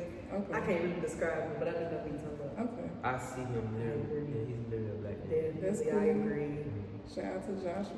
Yes, yes. I used to see him a lot on Twitter before. Like I even knew who he was, and I still don't really know who he is. But I would see all his work, and I'd just be amazed because he was just so one beautiful, two just always just so put together, and I loved it. Mhm. Yes. Can I answer this question after you? Definitely. Okay. Go ahead. So I don't know any black dandies. I would classify my granddad as one because the only time I see him outside of like formal wear is when he's working or when he's just like chilling around the house. Okay. And so I'm gonna read my spiel. I put like a lot into these answers, so I would really like to say them. I was like, outside my granddad, no, but I think that's where the power and beauty of art comes in. It opens the mind to seeking out new information, people, and things that wouldn't normally be on our radar. The influx of black culture being put on the forefront has allowed me to reach deeper inside and gain a necessity for connecting more to my roots. With that being said, I'm going through a style evolution which has me wanting to feel more mature and refined, so looking for more local black dandies can help in furthering my evolution, to be honest. And yeah, I just want to feel older, even though I'm only like 24, but style-wise, I want to feel like 40. Okay. So I think looking towards like maybe even like our ancestors and just older people in the area could help me like get an eye for being, even if I wanted to be a daddy, like getting an eye for that and knowing what it actually takes to be one and all that. Like I don't know, I'm just so interested in it now. Like now that I really did like a little research, it just really makes me want to know all and everything about it. Yeah. So for me, I'm not gonna say I feel like I know any exactly, but some people that I feel like would be able to execute it fully. The first person I say Rita Brent. Rita Brent dresses very formal for the most part. Sometimes she will make it in a casual sense. She always have a fedora on there. Yeah, she's always gonna have a hat on, and I'm pretty sure she always gonna have some pants or some slacks tailored to her. And she does it really well. I think she would have killed it. She's a local comedian. You should look her up. Rita Brent Comedy. She's done commercials that have went viral and stuff like that. Yeah, I think she would have killed it. That was a good answer though. I like that one. Another person, this is just somebody that I personally know. I went to school with her. She graduated, I want to say a year or two before me. Her name is Jillian. You know Jillian. Jillian, the thing about Jillian, why I say her is because she already was somebody, even just in high school, I feel like she brought such a uniqueness to her style because, you know, when we're growing up and you really don't have the money, you're used to just seeing other kids who seem like they probably got it like this. So they got the new shoes, they got, you know, something that you saw in Route 21 or Forever 21, you wasn't able to get it or something like that. And she just had such a uniqueness to her style, and everybody admired it so much, and I think she would have. She definitely, and she just has like a timeless beauty about herself She too. Though, does. so she would just fit right in. I'm like, yes, that was like amazing. even if somebody wasn't even a lot of the stuff that we see people style and do today, like us with thrifting and stuff like that, and how people like, oh, I wear a hat like that or shoes that look like this. She was doing it before it became a worldwide trend as far as like we see on the internet. She was doing it when we was in high school and make people look at her like, okay, she kind of rocking it. I would have never thought to wear it, you know. I think she would have killed it. Yes. She would have. So Agreed. I think those are my two people. I don't really know many. I also had a question on here that was like, would Bobby Rush or BB King or like Morgan Freeman, would they be Morgan Freeman? Because they're from here. Morgan Freeman So, for sure. Would they be considered dandies? Well, local dandies in that. I Maybe feel like BB with King. them, like it would be like not necessarily about them like wearing things that are tailored to them, but them having say so and like Yeah. I want to wear this, I don't want to put that, I want to wear this with this. Like, did they have any say so, like the things they want to look, or did they just put on what was brought to them? Yeah, I think they have the attitude of the daddy. Like you said, it might not be about what their clothes is. So yeah, I agree. Okay. Right. You asked some great questions, though. Those are very thought-provoking questions and so necessary to kind of help me also dive deeper into what the meaning meant to me and just how I could also, like I said, push towards the growth and the preservation of what's happening around us in the art and fashion community, and also how I can bring it into Jackson and make it bigger than what it is. So thank you for those questions. Thank you for yours too. Yeah. So we are back, you guys, with our top 10 looks, and we are starting at number 5, and we're gonna start with you. Let's do it. So for number 5, I had Tessa Thompson and Bleu-Jean with the tuxedo gown. I love the tailoring of it. I really love that she gave an ode to Andre Leon Talley with the church fan, with him basically making sure people know I started this in church. I started as a kid. I helped my grandma get dressed, things like that, which is really relatable to me because to this day I still help my grandma get dressed, even though I didn't which is kind of weird. I feel like she should have forced me to come to church with her, but if she didn't, she would still make me help her pick out things to wear. And she still to this day does this go? Should I do this? Should I do that? And yeah. And that's such an important relationship to have, man. So kudos to you for having that relationship with her. Who's your number 5? My number 5 is Lupita Nyong'o in Custom Chanel. It was inspired by the fall winter 2015-2016 Haute Couture collection.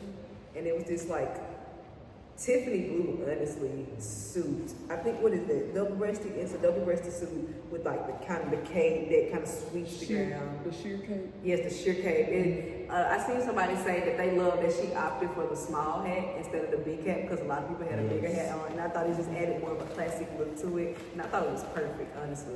It was just... And did you see the inspiration for her makeup was Lord, why am I blanking on this lady's name? Nina Simone. Oh, I didn't know that. I love Nina Simone. Oh. What is this, diamonds in the eyebrow? I love that. I believe it's diamonds or just little beaded crystals or something like that. Yes. And then she had this brooch on. Oh, this was so pretty. And then a lot of people really wore a lot of brooches. That speaks to blackness though, having those little pins on there represents you in ways that words couldn't though. That's very important. That's what I was thinking. I got one in my pocket or something.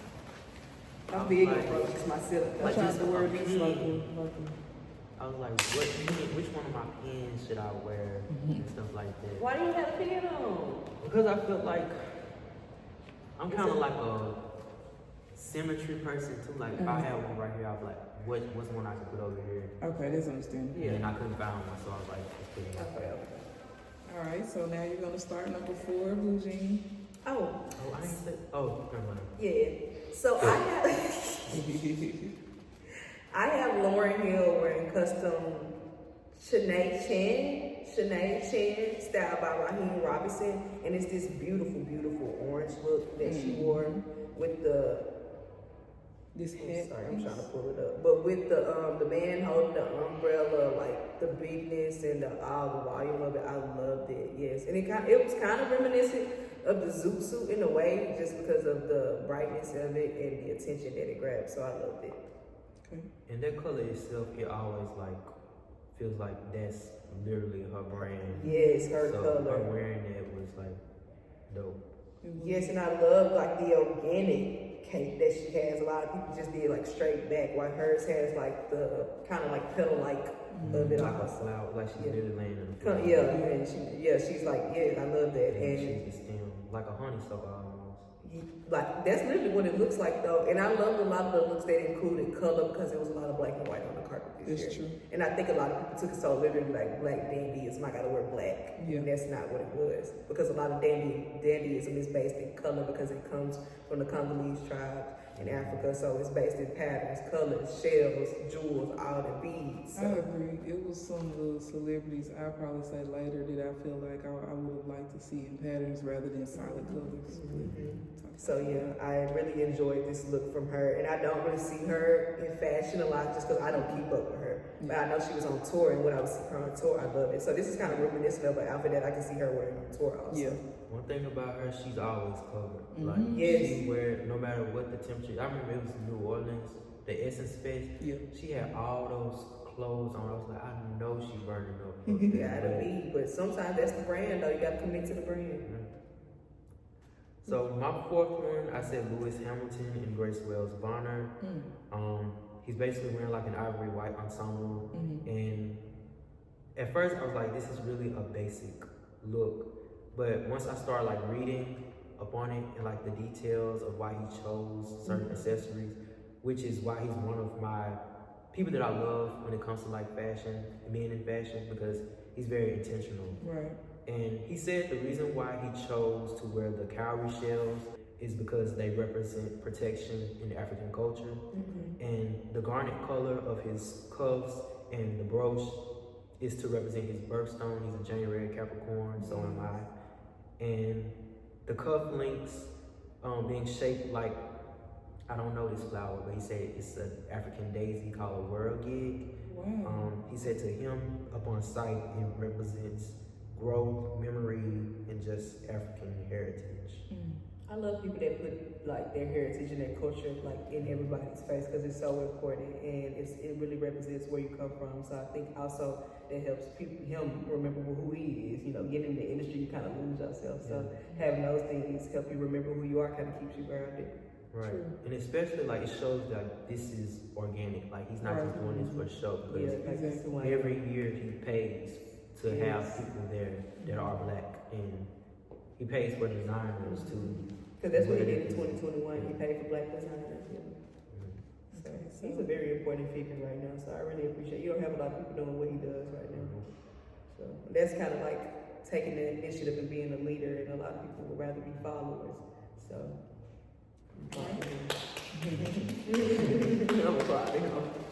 Next, we're at number 3. Number 3, I have Alton Maison in Boss. I think he looked fabulous. He reminded me of a villain in like Knives Out or something like that. Y'all ever seen that? It's basically Knives Out is a mystery. No, that's kind of like this action mystery movie in a way, but like he just looks like a villain who's supposed to be up in there. And so he's in this open-chested vest, I believe, and it's shaped in the heart. And then he has like very accentuated shoulder pads, and then the brim hat. Oh my God, the eye patch, the silver. Like I didn't see a lot of people in like metallics and stuff like that. So I know he was just looking so dazzling on the carpet. And I really like this look though because to me it looks like dandyism with Kemp on it, and he didn't take himself too seriously, which is one thing that I really like. Alton, he really pushes the boundary with his fashion and doesn't allow him to like, I'm a skinny boy, let me just use my body as the fashion. Like he really loves like trying new things, and I really appreciate that about him. Okay. Yeah, and Alton also played Little Richard. Yes, in the Elvis movie. Elvis movie. Yep. And he always posted like his inspiration, and he was saying how like that was inspired by the anime Gojo. Jojo Bizarre. Oh, Jojo, yeah. He do look like a Jojo character. He always dresses like, to me, he always dresses like an action figure or a fighting game character, like Tekken. I like that he infuses art and actually is a student. Like that's very important. Also, when you come to the MET Gala, you also have to be a student and allow yourself to learn new things. So I think he's always pushing the boundaries in fashion. He kind of reminds me of Lil Nas X when it comes to his fashion a little bit. I think they got a little beef. Oh, I take that back. I think he believed Lil Nas be copying him, but I mean, it's one thing to take inspiration to copy. Nobody's really original in this life anymore. Everything comes from something. So, Who's your number 3? My number 3 is Evan Thompson in Custom Theophilio. Bonus points for wearing his own brand, of course. Right. I absolutely, like I was about to say about the suit, it's pony hair.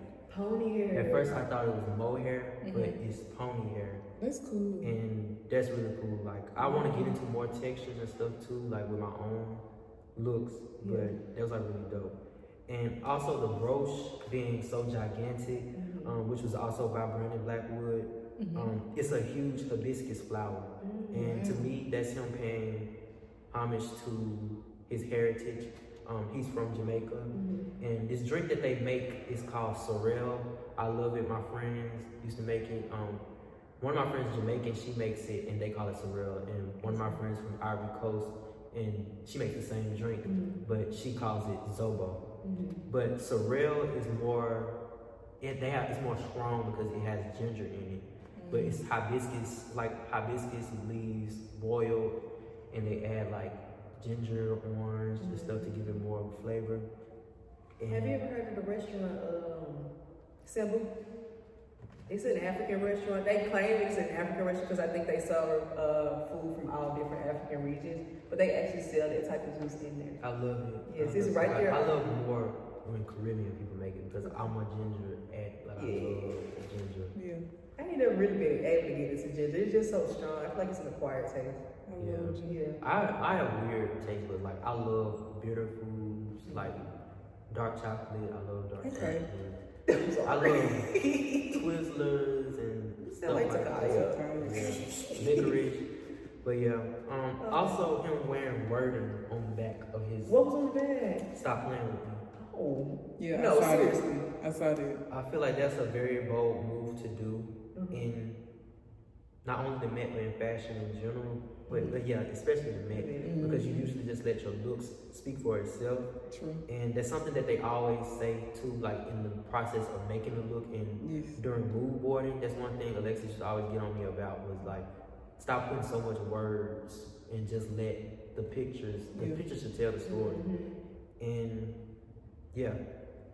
I think Stop Playing With Me says a lot because he came in his own designs and stuff and didn't have anybody else really wearing his design. So it was like telling them like, stop playing with me. I'm really one of the ones, and I really do this, and I really feel like y'all should send, people over to me type. It was just a statement of like, I'm bold, I'm here, and whether y'all see it or not, it's gonna be here in y'all face. So I like the fact that he did that. And it's also like daring as well because like, Black people couldn't, like, they would be judged before they could even open their mouths. True. So him having like a message, like a direct message you can read, like, this is what I want you to take from me before I even say anything. Right. And you can't perceive me based off how I look because I'm telling you exactly like what I want you to know. All right. I think we are at our number 2, right? Yes. Okay. I'm excited. So I don't know. I think her name is pronounced Ubad Abdi. I feel like I know In exactly. Custom Michael Kors. I feel like she's really like selling the look, and it doesn't look forced like at all. And she's also only 22. Okay. So wow. That's like very dope. I'm But gonna make it look at what you look like. I love how she played with like different textures, but in this way it wasn't just to like be miscellaneous. It was very intentional, and I feel like all the textures that she used reminds me of like Black styling and Black home decorative habits. Okay. Like she had a paisley, I guess you say it's a cape or Maybe, is it an overcoat? yeah.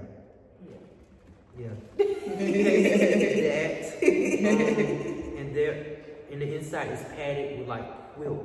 It has like a quilt like padding. And to me, like it reminds me of like everybody got like every Black person got like every Black person has like them covers that been in the family for a long time with quilts and paisley print on it. And or just bandanas in themselves. That's big. Yeah. And also her crystals on the pinstripe the pinstripes are crystallized, and it's over 80,000 of them on it. So that's dope. And she also has like fur. And the look overall is her like paying tribute to Andre Leon Talent, of course. A lot of people pay tribute to that, and I really respect it. And the thing about that though is they were like, this is his MET Gala, like it's based off him, and I say that's not Ooh, fair. I got an issue with Because that. Karl Lagerfeld My had his name. issue. That's literally my issue. It was literally named after him. And like they really cared about Andre Leon Talley, they would have had his name. Had his name on it. I agree with you wholeheartedly because I was That's true. thinking about that. I was like, a lot of people keep saying like, this is a tribute to Andrew. Like, why his name not like plastered all over it? Why? And it bothered me a lot. But it showed like, even though you think these people have a lot of respect for you, whether you live or dead, it shows that they only tolerate you. I'll say that. You know.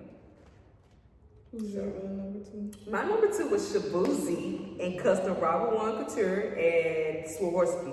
And so his hat was in collaboration with a designer named Owen Golding. And I really loved his look because he combined dandyism with country. And I think country also plays a part in being a dandy because you never really see them undressed. You never really see them like not really pushing boundaries because they're big on patterns. They're big on like the beads. He has like these turquoise beads on his, which I thought was so pretty, and like it added a feminine element to his look when it could have been so masculine. Even like the small cape that he had, like I think that adds such a feminine touch to it. And then the bow that he did is kind of like tied like yours. And then the hat, it reminds me of like Beyonce formation, like just the whole sleekness and then the slight up tilt of it. I thought it was executed so well. And Diana Ross had a hat like his, because it's not an actual hat, it's like a flat top just on top of his head. Yeah. And she said she wanted to make sure that her hat wasn't like an actual hat because her hair is so big. Yeah. And then he kind of cropped the jacket, which I didn't see really any of cropped jackets this year, so I thought it was a very unique take on being a dandy and how you can like bend together the genders and also push the boundaries while also keeping true to himself. I thought this was a really beautiful look. That's true, like cowboys and people like that are into like that being like dandies. Because when I moved from here, like I'm from Jackson, but when I transferred and I transferred from Wingfield and went to Raymond High. Okay. I started being like, why everybody up here wearing boots? They're wearing overalls. I'm like, why are they dressing like this every single day? Like, they're not uncomfortable, but in a way that does make them like dandies, I guess. Dandy, like the beginning of a dandy, like you have the idea, but it all comes down to like the full execution of it all. Like they can probably step into the dandyism if they really wanted to. Cause now I'm getting into it, like The boots and stuff. Yeah. Absolutely. But yeah, this is actually like it would have been my number 1 look, but you know when you get the number 1 look, you gonna understand. All right, we have reached number 1 look, guys. Let's Who go. wants to go first? I feel like Take it. So We might have the same look. want to reveal together? Yes. 1, Count us down, sir. 2, 3. Janelle Monáe. Yes. And custom Tom Brown in collaboration with Paul Tazwell. Who is yours? Tiana Taylor. Yes! Janelle wasn't even on your list. No. She definitely deserves to be on the list, but You had to make a choice. yeah. I was like she deserves to be on the list, but also That's how I felt about Tiana because she was up there on my list. I did love her look and like the dramaticness and the reveal. Like it went from like being 2D to being I guess 3D. But the reason is for this is because Janelle Monáe literally has been a dandy since the beginning of her career. Like I was watching a little bit about her, and the reason she wore suits was not only to like make a statement as like I'm not gonna fit into your box, but it was to pay homage to the people that raised her, like the service workers. She said they were like janitors and all this and that, and they wore those suits and stuff and those colors, the black and the white, because usually of course you don't want to see the janitor, so they can go push them in black and white and push them off to the side. So she wore those suits in the beginning of her career to make that statement, like I'm here, this is my culture, this is what I'm embedded in type. And so I was a Janelle Monáe stan. literally, and I think she deserved this number 1 spot because she always pushes the boundaries, and I respect somebody, and I'm inspired by anybody that is able to do that while also like you can tell it's still them. It was just like the whimsicality of it all, and the execution, and everything had a purpose, and even down to the colors. What? I just thought about somebody that might have, when you saying whimsical, made me think about somebody that probably could have executed, maybe. I was thinking about Tierra Whack. She probably could have did something. Okay. Yeah, and even down to like the little moniker, her moniker, am I saying that right? Yeah. Monocle, yes, monocle. Her monocle being like a clock, I thought like every dandy is naturally gonna have a watch, but nowadays, of course, everything is digital. But like, yes, whether it was one of those like that, the little ones that you hold, or whether it was one on your wrist or whatever. So I thought that was a very interesting way to add the watch into the fit, and I just love Tom Brown. So this was honestly kind of biased for me because Tom Brown is my favorite designer. So of course he was gonna be my #1 spot anyway. Okay. And Paul Taylor, come on, like first black designer to win best costume, come on. Right.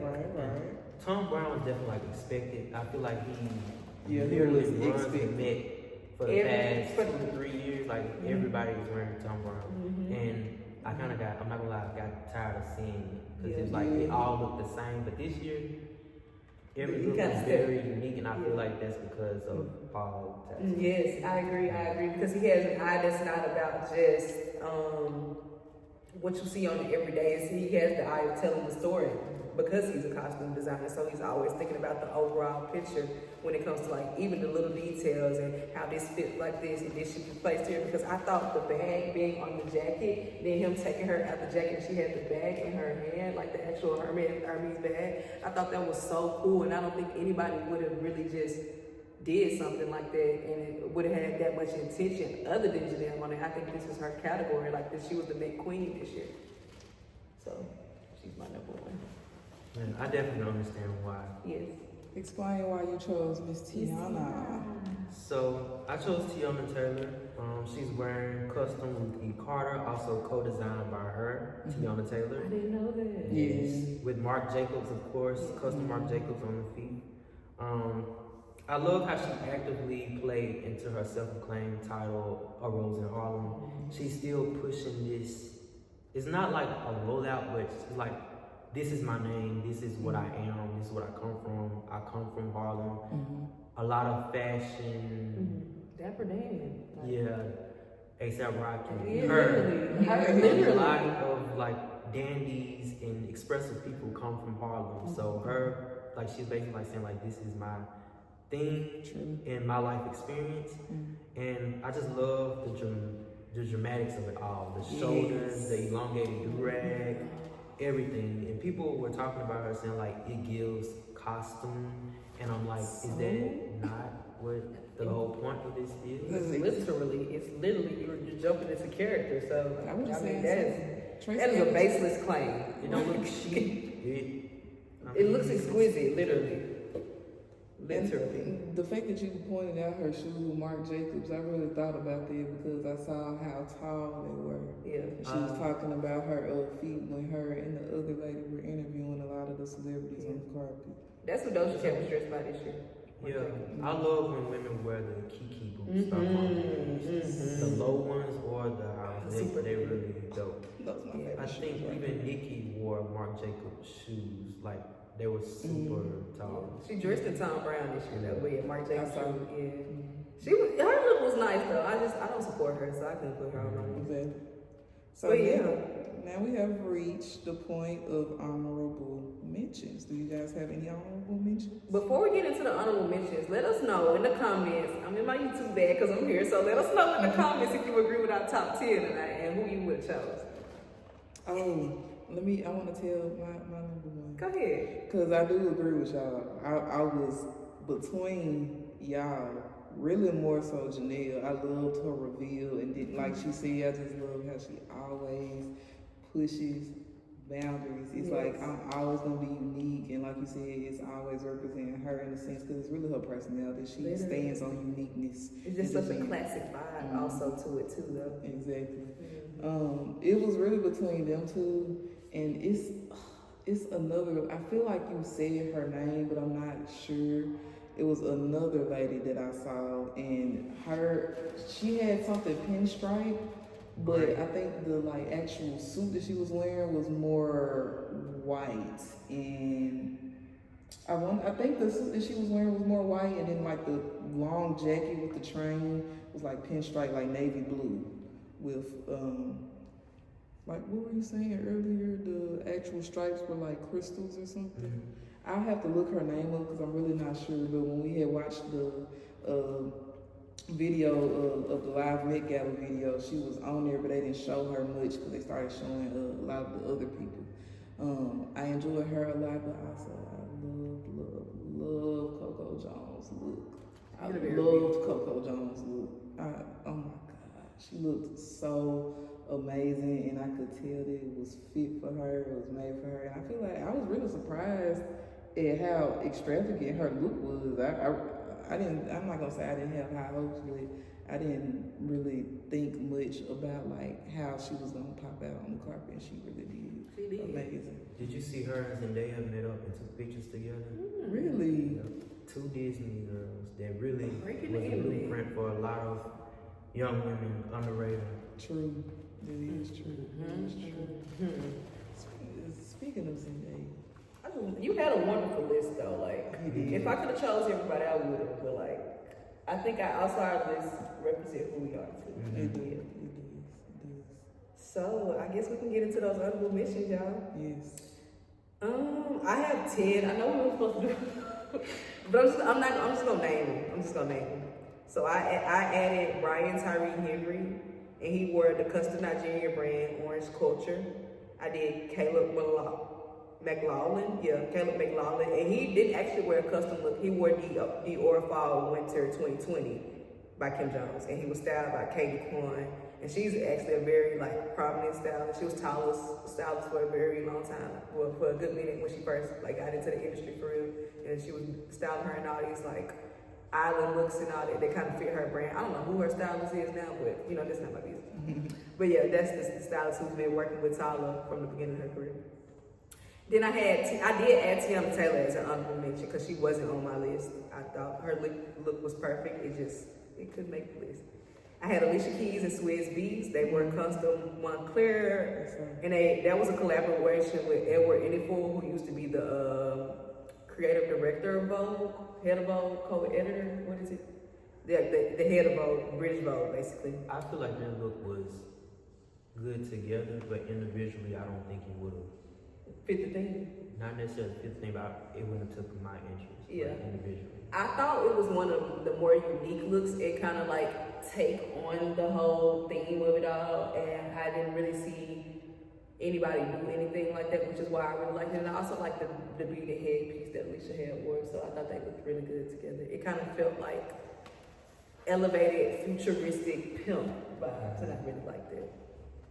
And then I have Kerry Washington and Custom Senkai, and she walked with the director of Senkai, Jonathan Senkai, and she had this like cream look on, back out, had, you know, it was kind of like the same look that Tessa Thompson did, but it was just more refined and kind of reserved and more personal in a way, just because it didn't have all the extra embellishments and all that stuff, but it was very similar to hers.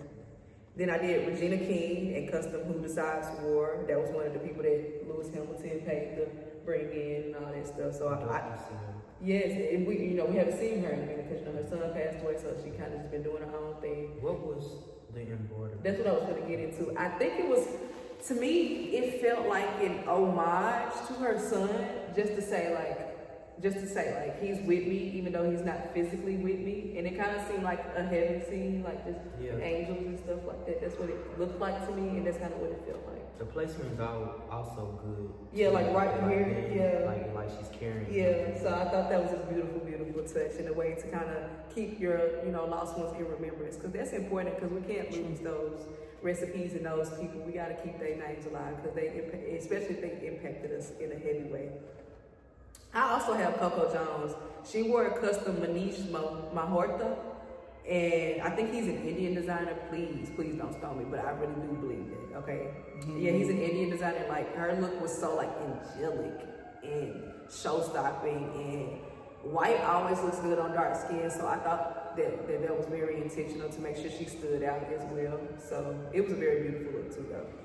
And then I did Jody. Oh, you talking about Jody? That's what you talking about in the brown? Oh, Jody Turner Smith. Yeah, Jody Turner Smith. Bro, she, oh my God. She gave me Black Willy Wonka. Bro. Yes. Did you notice that her hat was braided? Yes. So she wore was custom. on my list at She first. looked like she but I was like, dipped in chocolate. she was like 4. I was like, Okay, so I lied Pick some other earlier. people in here. It was between her, Coco, and another lady. If I figure out the other lady, I will tell you guys who it is. You gonna figure it out. You gonna like go to bed, you gonna see the look. You like, y'all, this is what I'm talking about. Yeah, but I also added Jody Turner Smith. She wore custom Burberry, and it was inspired by. Yeah. yes, Burberry came. Yeah. They showed out. They showed out. So did Burberry do Burna Boy too? Cause Burna Boy. I have Burna Boy on here. I'm gonna get to him. Okay, go ahead. She wore custom Burberry, and it was inspired by the fall winter 2025 runway collection. Obviously, they just did it last year, okay. so that was kind of like a recent design. Okay. So they probably did that look kind of last minute hurried. So I believe so, and it turned out beautiful though. Yes. I would love to see like her behind the scenes of her getting ready and her talking about her look too. Yes. And then I have, her name is Mahalia Harold, and she wore custom Noir and Timberland style by Kyle Lou. And that was actually one of the most unique looks that I saw because I didn't see anybody else wear like the way she did it. She had like the huge Very couture. Yeah, very couture, like huge neckline, shoulders rounded out, and it accentuates like the collarbone and all that. And then she had like these custom Timberland boots, long boots that kind of went all the way up to here. They kind of looked padded. I thought it was a really, really, really cool look. And it had it like, I like when people think about the future rather than always having to reference the past, think about how you can revolutionize it, and I thought that was really cool. True. And then the last person I have is Burna Boy and Custom Oswald Boateng. I think that's how you say that. They were that designer was the only one that like did a lot of print. Because, and those. no. Did he dress Joey King? Did you see her look? I don't know, he dressed a lot of people. Okay, okay. He But may yeah. have, but he I'm dressed a good. lot of people. But yeah, that is my honorable mentions. They would have definitely made it onto the list. And I have many more that could have made it onto the list. But yeah, those were like some of my favorites. Mine are, the first one is Damson Idris. He dressed in Tommy Hilfiger. I didn't know that was Tommy. Yes, I Okay. love his entrance also because he came to the Met in an F1 car, like a race car, F1 race car. I saw the video. He came in that and he did a reveal out of the race car suit. Like the pull apart. Oh yes, And the that was helmet. a moment. That was really dope. But I feel like his look was, in a way, kind of mediocre. I feel like it's something that he's always wearing. Like you can see him wearing this on a regular carpet. Yeah. I In this agree. colorway too. That's why I didn't choose him because I was like, well, don't get me wrong, it's a nice fit, Yes, it's definitely but like nice. it's not show stopping. Like wow. Yeah, like you can see him doing this on a regular Yeah. day. And Coleman Domingo in Valentino. I just really love this cover up. Did you like it more than the actual suit that he had? Yes. Me too. He said the blue was to pay homage to his mother because that was his favorite color. And I don't know if he actually said this, but I feel like it was also a tribute to Andre Leon Talley because one of his most famous pictures is him in the blue robe. And yeah, that was just really dope to me. Also, number 3, I said Zoe Saldana and Tom Brown. Yes, she ate. That suit corset was very fitted to her and it is dope too. Yes. I think they I said don't usually see her on something like that. So. and I think this is her rear hair that she cut. Yeah, I think this is her rear hair. It looks like I cut this last minute. I'm not gonna lie. Yeah, the only thing about that look that I noticed, it was just very much reminding me of like how a lot of celebrities as of lately have been heavy on Tom Brown, especially after Doech's performance. Yeah, a lot of people say. I'm sorry. Go ahead. No, I was just basically, I just noticed that a lot of people have been gravitating towards him after she was doing a lot of Tom Brown, then she ended up doing him for a performance. Yeah. Bro, he's like, I see her like constant. I was like, Doja, please do not come to the Met in this. they want her to wear Tom Tom Brown, and I'm not gonna lie. I would have loved to see her. I want to see her wear that space suit that she had from Tom Brown so bad. Yeah, with the And helmet. She was supposed to wear a helmet. And I thought that would have been nice, maybe like even as an after party look, she could have wore it, like brought it back out just to because it was so I think nice. she's on a partnership with Louis Vuitton now at this point. Yeah, that's what it's giving. So, For her to do those looks like a day or two before the Met, then pre-Met, then at the Met, then after it's Met. like, why would you come to the Met wearing something that you literally similar to what you wore prior to the Met? Like, I was expecting more from her. I really was, but I think being like Pharrell was her downfall and not being able to go all out because Pharrell just doesn't have the range, to be honest. True. So, I would have loved to see her be with like Moschino or somebody, you know. Yeah. Even though Jeremy Scott is no longer with He them. showed that's kind of what made the brand iconic though, and what it is. But you know, they still have that kind of. It is though. I was looking back on Jeremy Scott because I love Jeremy Scott growing up. But then I was looking back and like watching his documentary, I'm like, it just shows like he just in there playing, like this is his playground. He just doing stuff like he don't really have no intention behind it. He just. Do you feel like he needs attention when he makes me? Okay, because the brand, like the whole thing with Moschino to me is like freedom. It's like a whole character. Like he's playing off of Windex with the phone case that everybody was getting. Yeah, I don't know if you've seen recently they did like bags of food, kind of like that, and they did kind of bring like the Campbell soup thing back and all that. They said that's a recession indicator though. Which designer was it if we were watching fashion shows and a lot of their, was it Schiaparelli? They did like animal bags. Yeah, probably. No, that was Tom Brown. Because you know he got the dog bag. Was it Tom Brown? Yeah, that was Tom Brown. That's one of their mascots, the dog. Yeah, but I think he ended up doing like a bunch of other different animals. Yeah, I was about to say, we saw it was Tom Brown. He did a bunch of other animals. Coach does that too. Coach has animal bags. I think they have like a dinosaur, a dog. They feeding the inner kid. That's so important. I hope everybody that came to the Met was actually living for their inner kid, and also they just had fun, man. That's what it should be. Yeah, just play dress up. That's the whole thing. Like I hate when people come in there with a bad look. Cause like, how you come here with a bad look? Cause you basically, no, I'm not gonna cuss, but you basically putting your best on and partying afterwards. That's all you doing. Yeah. And a lot of people after party looks be better than Sabrina. I thought Sabrina was gonna wear Versace because before the Met. Carpenter. Rosalia's. You thought she was gonna wear Versace? No, her after party look was. What was her? I don't know. I like her red carpet look, but like the suit. Did you see? After party look. Did she wear the suit? I'm gonna look. So for the carpet, she had two different looks, but she ended up going with the dress. But she had like this suit that was like perfect and it had the coat with it, and she didn't end up wearing it. Wait, are y'all not talking about Sabrina? Nah, Rosalia. But Sabrina, she wore like a yellow, like I guess it was a mink coat, and then like just a regular old black suit, black and white suit. But it was so nice. And she had the flip over here and all that. She did, cause her and Jenny Ortega was together. Oh yeah, Jenna look. I ain't gonna lie. I probably should have put her on. But I was also when it came to Taylor on my list, I really wanted to focus and highlight black people. Mm-hmm. Yeah, I didn't. I wasn't trying. Every year. Yeah, I wasn't really trying to look at people who the theme wasn't necessarily for. But if you eat and it's good. That's I ain't had that. Like you eating, but and like.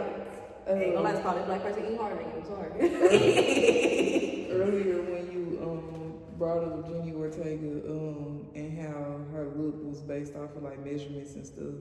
You remember I was telling you I was watching Project Runway when I was working on my designs for the fashion show, and it was an episode where they was talking about tailoring, and there was a challenge that the designers had to do, and one of the designers, their look was kind of similar.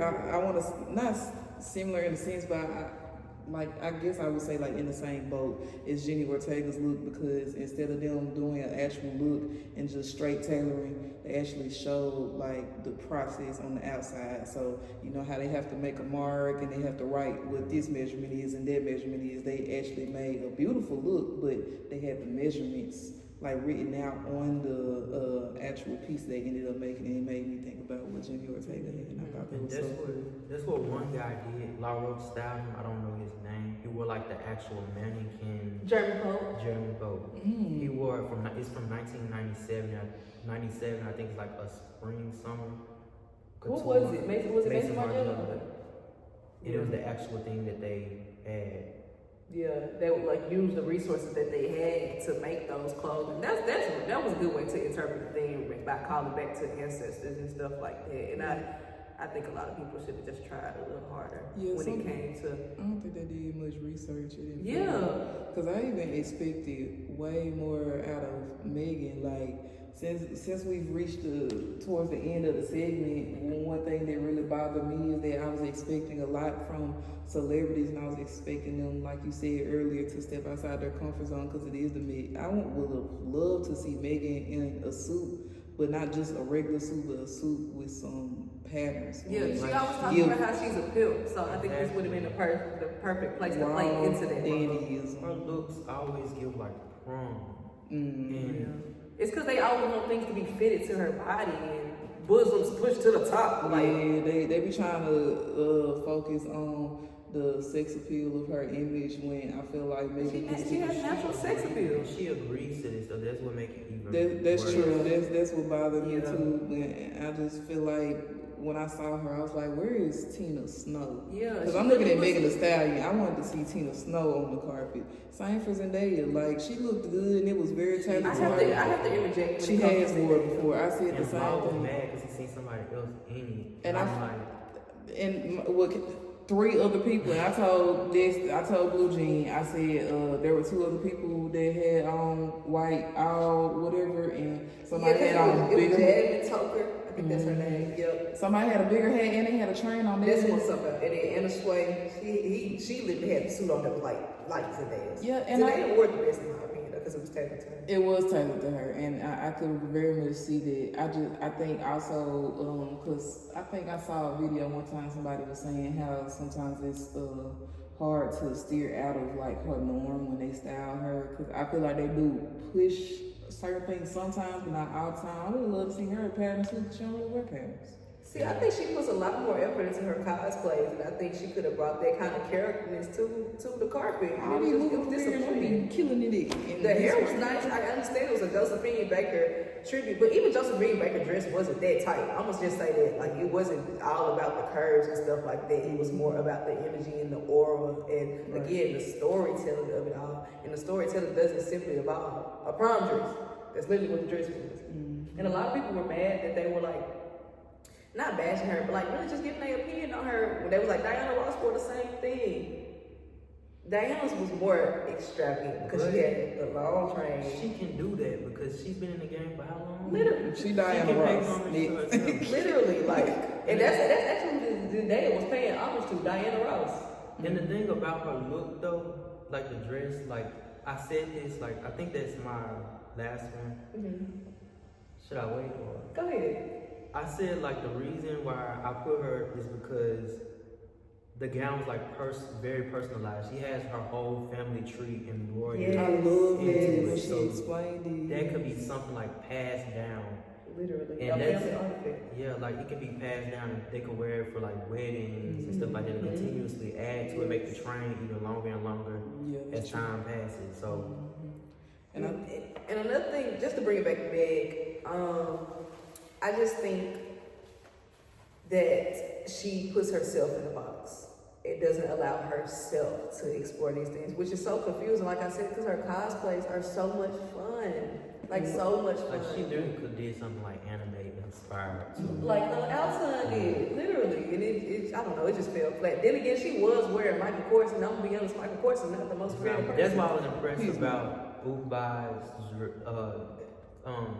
tux with the personalized pinstripe. I was like, wow, this is That was a collaboration effort though. We're like, oh, I kind of want it like this. I Can want I it like see? this to make it more personal. Do you have pictures on yours? Can I see if that's a woman, right? Yeah. Because I need to see, because this is specific. Here she go. Like, I remember. That's her. Yeah. That's exactly who. Yes. Michael Kors, because they didn't have who it was back in Vogue magazine. I did. So I went and looked it up and I was like, Michael Kors. She did amazing. I was so mad they didn't give her enough camera time when we was watching the live video. They started showing all these random She people. not established. That's what I be trying to tell you. That's what she said. Business. They were showing all these random.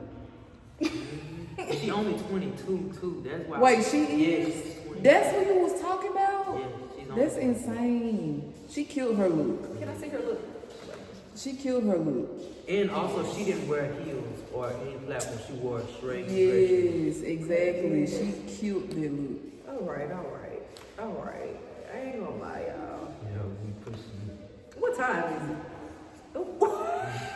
But thank you for having me. This was really necessary for me to just know like fashion is for me. So it was very rewarding and gratifying, and I really am glad that we did this collab together. I'm grateful to have you too because I don't really I've never had people to side by side talk about this event with anybody else with. So it's dope to see that it's more people here. Yeah. Not only in other states and stuff like that actually take interest in this stuff and make me feel like less alone. Yes, absolutely. Because the friends I do have, they like fashion, but I don't think they're just into the education and knowledge of it. Interest bound. Yeah, it do be hard to kind of try people to really talk about it because I get really excited about talking about these things, and it's just nice to have somebody to talk about it with too. So yeah, thank you, y'all. I really hope y'all enjoyed. I'm doing your job. I really hope y'all enjoyed this video. If y'all want to see more, make sure y'all subscribe to your boy. Make sure y'all like, comment, all there, repost, share the link. We really appreciate y'all for being here. Thank y'all. And this is Sayal, by the way. She was our lovely interviewer. She was behind the camera for the most part. So yeah, take it out there. Give it back. But yeah, y'all can follow me on Instagram at BC Destiny. I do poetry, writing. I have fashion content now, so I'm just evolving as an artist, and I just want y'all along with me. Oh, me. My name is Sai. I go by Sai Dubai. I am a local fashion designer, model, poet. I do a little bit of everything. I can do art, a little music sometimes here and there. Follow me at cy.dubai. That's Sai Dubai. Yeah.